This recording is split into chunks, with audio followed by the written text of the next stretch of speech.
Welcome to economics classes. ನನ್ನ ಹೆಸರು ಸಿದ್ದೇಶ್ ಹುಲಿಪಾಳೆ ಅಂತ. ಪ್ರಥಮವಾಗಿ ನನ್ನ ಚಾನಲ್ ನೋಡ್ತಕ್ಕಂಥ ವಿದ್ಯಾರ್ಥಿಗಳು ಸಬ್ಸ್ಕ್ರೈಬ್ ಮಾಡಿ, ಶೇರ್ ಮಾಡಿ ಮತ್ತು ಲೈಕ್ ಮಾಡಿ ಅಂತ ಕೇಳ್ಕೊಳ್ತಾ ಇಂದಿನ ಅರ್ಥಶಾಸ್ತ್ರ ವಿಷಯವನ್ನು ಸ್ಟಾರ್ಟ್ ಮಾಡ್ತಾ ಇದ್ದೀನಿ. ಇಂದಿನ ಅರ್ಥಶಾಸ್ತ್ರ ವಿಷಯ ತೆಗೆದುಕೊಂಡಿರ್ತಕ್ಕಂಥದ್ದು BA ಥರ್ಡ್ ಸೆಮ್ SCPಯಲ್ಲಿ ಬರ್ತಕ್ಕಂಥ ಅಂದರೆ ಇಂಡಿಯನ್ ಎಕನಾಮಿಯಲ್ಲಿ ಬರತಕ್ಕಂಥ ಕೈಗಾರಿಕಾ ಹಣಕಾಸಿನ ಮೂಲಗಳ ಕುರಿತು ವಿವರಿಸ್ತಾ ಇದ್ದೇನೆ.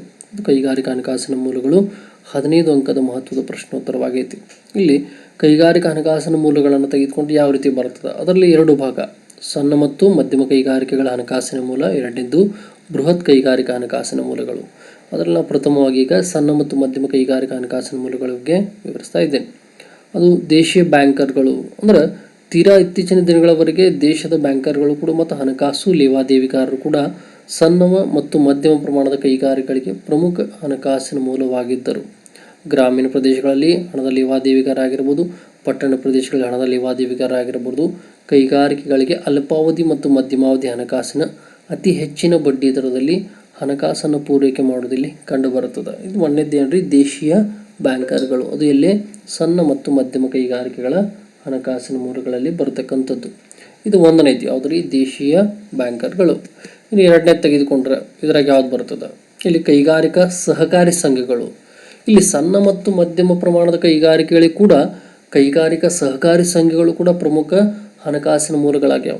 ಯಾಕಂದ್ರೆ ಇಂದು ದೇಶದಾದ್ಯಂತ ಅನೇಕ ಕೈಗಾರಿಕಾ ಸಹಕಾರಿ ಸಂಘಗಳನ್ನು ಸ್ಥಾಪಿಸಲಾಗೈತಿ ಮತ್ತು ಸದಸ್ಯರಿಗೆ ಉದಾರವಾಗಿ ಹಣಕಾಸಿನ ಪೂರೈಕೆಯನ್ನು ಕೂಡ ಮಾಡ್ತಾವೆ. ಅಂದ್ರೆ ಈ ಕೈಗಾರಿಕಾ ಸಹಕಾರಿ ಸಂಘಗಳಲ್ಲಿ ಏನು ನಾವು ಸದಸ್ಯತ್ವವನ್ನು ಪಡೆದಿರ್ತೀವಿ ಅವ್ರಿಗೂ ಕೂಡ ಏನು ಮಾಡ್ತದೆ, ಉದಾರವಾಗಿ ಹಣಕಾಸಿನ ಪೂರೈಕೆಯನ್ನು ಮಾಡ್ತಕ್ಕಂಥದ್ದು ಕಂಡು ಬರ್ತಕ್ಕಂಥದ್ದು. ಇದು ಎರಡನೇದು.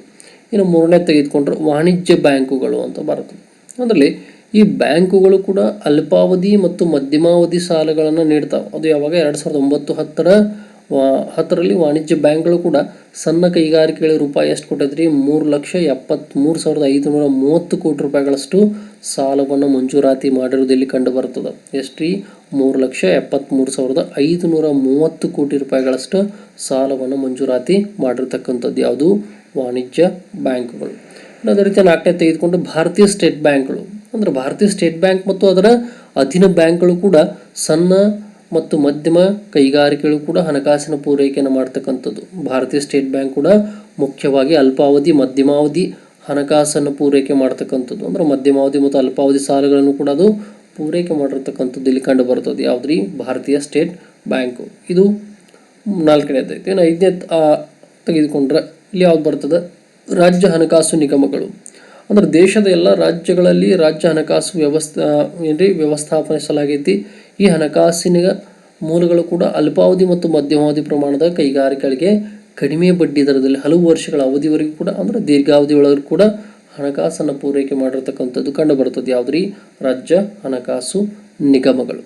ಇನ್ನು ಸಾಲ ಭರವಸೆ ಯೋಜನೆ ಅಂದ್ರೆ ಸಹಕಾರಿ ಬ್ಯಾಂಕ್ಗಳು ಕೂಡ ಏನು ಮಾಡ್ತಾವೆ, ವಾಣಿಜ್ಯ ಬ್ಯಾಂಕ್ಗಳು ಮತ್ತು ಕೈಗಾರಿಕಾ ಹಣಕಾಸುಗಳಿಂದ ಸಾಲ ಪಡೆಯುವಾಗ ಸಹಾಯ ಮಾಡುವ ಉದ್ದೇಶದಿಂದ ಕೂಡ ರಿಸರ್ವ್ ಬ್ಯಾಂಕ್ 1960ರಲ್ಲಿ ಏನು ಮಾಡೋದ, ಸಾಲ ಭರವಸೆ ಯೋಜನೆ ಜಾರಿಗೆ ಕೂಡ ತಂದಿರತಕ್ಕಂಥದ್ದು. ಇದು ಕೂಡ ಪ್ರಮುಖವಾಗಿರ್ತಕ್ಕಂಥದ್ದು ಯಾವುದು, ಸಾಲ ಭರವಸೆ ಯೋಜನೆ. ಇದು ಒಂದನೇ ಭಾಗ ಆಯ್ತು, ಎ ಭಾಗ ಆಯ್ತು. ಇನ್ನು ಬಿ ಭಾಗ ತೆಗೆದುಕೊಂಡ್ರೆ ಬೃಹತ್ ಕೈಗಾರಿಕಾ ಹಣಕಾಸಿನ ಮೂಲಗಳು. ಅಂದರೆ ಬಿ ಭಾಗದಲ್ಲಿ ಯಾವ್ಯಾವ ಬರ್ತಾವೆ, ಇದರಲ್ಲಿ ಒಂದೇದು ಬರತಕ್ಕಂಥದ್ದೇ ಷೇರುಗಳು. ಅಂದರೆ ದೊಡ್ಡ ಪ್ರಮಾಣದ ಕೈಗಾರಿಕೆಗಳು ತಮಗೆ ಬೇಕಿರುವ ದೀರ್ಘಕಾಲೀನ ಬಂಡವಾಳವನ್ನು ಪಡೆಯಲು ಕೂಡ ಷೇರುಗಳನ್ನು ಮಾರುವುದರ ರೂಢಿಯಲ್ಲಿರತಕ್ಕಂಥದ್ದು ಕಂಡು ಬರ್ತದೆ. ಅಂದ್ರೆ ಈ ಕಂಪನಿಗಳು ಏನು ಮಾಡ್ತಾವೆ, ಬಂಡವಾಳ ನಿರ್ದಿಷ್ಟ ಬೆಲೆಯಲ್ಲಿ ಸಣ್ಣ ಸಣ್ಣ ಘಟಕಗಳನ್ನಾಗಿ ವಿಭಾಗಿಸಲಾಗಿರ್ತದೆ ಮತ್ತು ಷೇರುಗಳ ಮಾರಾಟದ ಮೂಲಕ ಕೂಡ ಹಣವನ್ನು ಪಡಿತಕ್ಕಂಥದ್ದು ಇಲ್ಲಿ ಕಂಡು ಬರ್ತಕ್ಕಂಥದ್ದು ಒಂದನೇದು. ಇನ್ನು ಅದರಾಗ ಎರಡನೇ ತೆಗೆದುಕೊಂಡ ಸಾಲ ಪತ್ರಗಳು. ಅಂದ್ರೆ ಸಾರ್ವಜನಿಕರಿಂದ ಸಾಲ ಪತ್ರಗಳನ್ನು ಮಾರುವುದರ ಮೂಲಕ ಕೂಡ ಏನು ಮಾಡ್ತಾರೆ, ಬಂಡವಾಳವನ್ನು ಸಂಗ್ರಹಿಸ್ತದೆ. ಅಂದರೆ ಸಾರ್ವಜನಿಕರಿಗೆ ಸಾಲ ಪತ್ರಗಳನ್ನು ಮಾರಾಟ ಮಾಡುವುದರಿಂದನೂ ಕೂಡ ಏನು ಮಾಡ್ತದೆ, ಇಲ್ಲಿ ಕೈಗಾರಿಕೆಗಳು ಹಣಕಾಸನ್ನು ಪಡಿತಕ್ಕಂಥದ್ದು. ಸಾಲ ಪತ್ರಗಳ ಸಾಲದ ಕರಾರು ಪತ್ರಗಳಾಗಿರ್ತವೆ. ಸಾಲ ಪತ್ರಗಳನ್ನು ಕೊಳ್ಳುವವರು ಕೂಡ ಒಂದು ನಿರ್ದಿಷ್ಟ ಬಡ್ಡಿ ದರದಲ್ಲಿ ಏನು ಮಾಡ್ತಾರೆ ಹಾಗೂ ಕೆಲವು ಸಮಯದ ನಂತರ ಅವರ ಹಣವನ್ನು ಕೂಡ ಅಲ್ಲಿ ಮರಳಿ ಪಡಿತಾರೆ ಅನ್ನೋದು ಕೂಡ ಇಲ್ಲಿ ಕಂಡು ಬರತಕ್ಕಂಥದ್ದು. ಇದು ಎರಡನೇದು. ಇನ್ನು ಮೂರನೇ ತೆಗೆದುಕೊಂಡ್ರೆ ಸಾರ್ವಜನಿಕ ಠೇವಣಿಗಳು.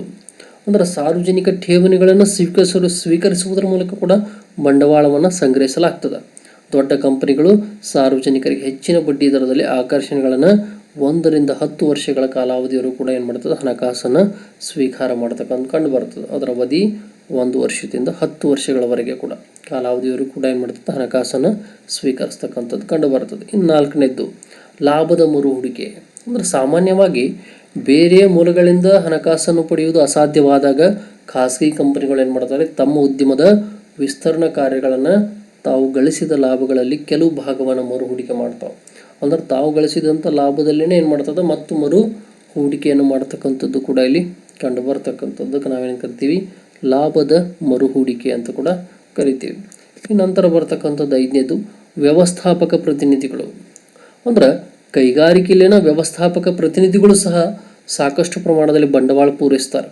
ಅಭಿವೃದ್ಧಿ ಕಾರ್ಯಗಳಿಗಾಗಿ ಮುಂಗಡ ಹಣ ಒದಗಿಸುವುದು, ಬಿಕ್ಕಟ್ಟಿನ ಸಂದರ್ಭದಲ್ಲಿ ರಕ್ಷಣೆಯನ್ನು ಒದಗಿಸಕ್ಕೆ ಕೂಡ ಮುಂದಾಗ್ತಾರ ಅಂತ ಹೇಳ್ತಾರೆ. ಹಾಗಾಗಿ ವ್ಯವಸ್ಥಾಪಕ ಪ್ರತಿನಿಧಿಗಳು ಕೂಡ ಏನು ಮಾಡ್ತಾರಲ್ಲಿ, ಹಣಕಾಸನ್ನು ಒದಗಿಸ್ತಕ್ಕಂಥ ಬಹುಮುಖ್ಯವಾದ ಮೂಲವಾಗಿ ಕೂಡ ಕಂಡು ಬರ್ತಾರ ಅಂತ ಹೇಳ್ಬೋದು.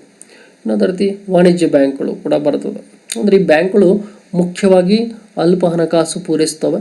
ಸಾಲಗಳನ್ನು, ನಗದು ಸಾಲ ಮುಂತಾದ ರೂಪದಲ್ಲಿ ಹಣಕಾಸು ಪೂರೈಸುತ್ತಿರುವ ವಾಣಿಜ್ಯ ಬ್ಯಾಂಕ್ಗಳು ಕೂಡ ಇತ್ತೀಚಿನ ದಿನಗಳಲ್ಲಿ ತಮ್ಮ ಒಟ್ಟು 50ಕ್ಕಿಂತ ಅಧಿಕ ಪ್ರಮಾಣದ ಸಾಲವನ್ನು ಕೈಗಾರಿಕೆಗಳಿಗೆ ನೀಡ್ತಕ್ಕಂಥದ್ದು ಕಂಡು ಬರ್ತದೆ. ಅಂದ್ರೆ ತಾವು ಕೊಡ್ತಕ್ಕಂಥ ಸಾಲಗಳಲ್ಲಿ 50% ಕೂಡ ಏನು ಮಾಡ್ತಾವೆ, ಹೆಚ್ಚಾಗಿವ ಕೈಗಾರಿಕೆಗಳಿಗೆ ಸಾಲವನ್ನು ಕೊಡ್ತಕ್ಕಂಥದ್ದು ಕಂಡು ಬರ್ತದೆ ಅಂತ ಹೇಳ್ಬೋದು. ಇನ್ನೊಂದು ರೀತಿ ನಂತರ ಬರ್ತಕ್ಕಂಥದ್ದು 7ನೇದ್ದು ವಿಮಾ ಕಂಪನಿಗಳು. ಅಂದರೆ ಭಾರತದಲ್ಲಿ ಜೀವನ್ ವಿಮಾ ನಿಗಮ ಮತ್ತು ಸಾಮಾನ್ಯ ವಿಮಾ ನಿಗಮಗಳು ಸಹ ಕೈಗಾರಿಕೆಗಳಿಗೆ ಏನು ಮಾಡ್ತಾ ಇದ್ದಾವೆ ರೀ, ಸಾಕಷ್ಟು ಪ್ರಮಾಣದಲ್ಲಿ ಹಣಕಾಸನ್ನು ಪೂರೈಕೆ ಮಾಡ್ತಾ ಇದ್ದಾವೆ. LIC ಪಾಲಿಸಿ ಆಗಿರ್ಬೋದು, LIC ಕಂಪ್ನಿಗಳು ಕೂಡ ಏನು ಮಾಡ್ತಾ ಇದ್ದಾರೆ, ದೊಡ್ಡ ದೊಡ್ಡ ಕಂಪನಿಗಳಿಗೆ ಸಾಲಗಳನ್ನು ಅಥವಾ ಹಣದ ಪೂರೈಕೆಯನ್ನು ಮಾಡ್ತಕ್ಕಂಥ ಪ್ರಮುಖ ಮಾರ್ಗಗಳಾಗಿ ಕೂಡ ಕಂಡು ಬರ್ತಾವ ಅಂತ ಹೇಳ್ಬೋದು. ಇನ್ನೊಂದು ರೀತಿ ಸರ್ಕಾರ, ಕೇಂದ್ರ ಮತ್ತು ರಾಜ್ಯ ಸರ್ಕಾರಗಳು ಸಹ ಬೃಹತ್ ಕೈಗಾರಿಕಾ ಹಣಕಾಸುಗಳಿಗೆ ಪೂರೈಕೆಯನ್ನು ಮಾಡ್ತಾವೆ. ಹಿಂದುಳಿದ ಪ್ರದೇಶಗಳ ಸ್ಥಾಪನೆ ಆಗಿರ್ಬೋದು, ಕೈಗಾರಿಕೆ ಸಾಲ ನೀಡುವುದಲ್ಲದೆ ಮುಂತಾದ ರೂಪದಲ್ಲಿ ಕೂಡ ಸರ್ಕಾರ ಸಾಲವನ್ನು ನೀಡತಕ್ಕಂಥದ್ದು ಕಂಡು ಬರ್ತದೆ. ಯಾವುದ್ರಿ, ಇಲ್ಲಿ ಕೇಂದ್ರ ಮತ್ತು ರಾಜ್ಯ ಸರ್ಕಾರಗಳು ಕೂಡ ಏನು ಮಾಡ್ತದೋ, ಬೃಹತ್ ಕೈಗಾರಿಕೆಗಳಿಗೆ ಸಾಲವನ್ನು ಕೊಡ್ತಕ್ಕಂಥದ್ದು.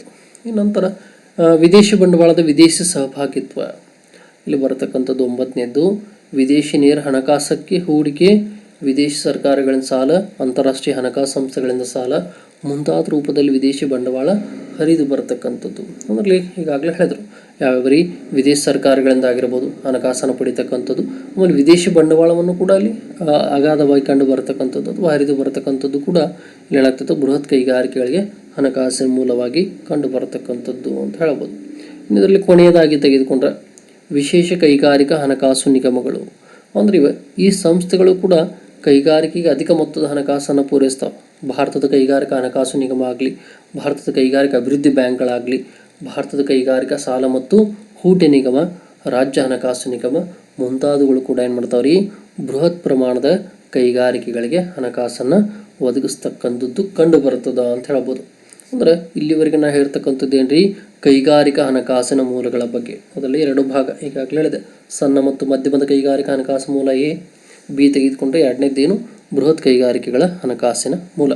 ಇದು ನಿಮಗೆ ಯಾವುದು BA 3rd ಸಮ್ SCPಯಲ್ಲಿ ಬರ್ತಕ್ಕಂಥದ್ದು. ಅಂದರೆ ಇಂಡಿಯನ್ ಎಕನಾಮಿ ಅಥವಾ ಭಾರತದ ಆರ್ಥಿಕತೆಯಲ್ಲಿ ಬರ್ತಕ್ಕಂಥ 15 ಅಂಕದ ಮಹತ್ವದ ಒಂದು ಅಂಶವಾಗೈತಿ ಅಂತ ಹೇಳ್ತಾ ನನ್ನ ವಿಷಯವನ್ನು ಇಲ್ಲಿಗೆ ಮುಕ್ತಾಯಗೊಳಿಸ್ತಾ ಇದ್ದೀನಿ. ಎಲ್ಲರಿಗೂ ಧನ್ಯವಾದ.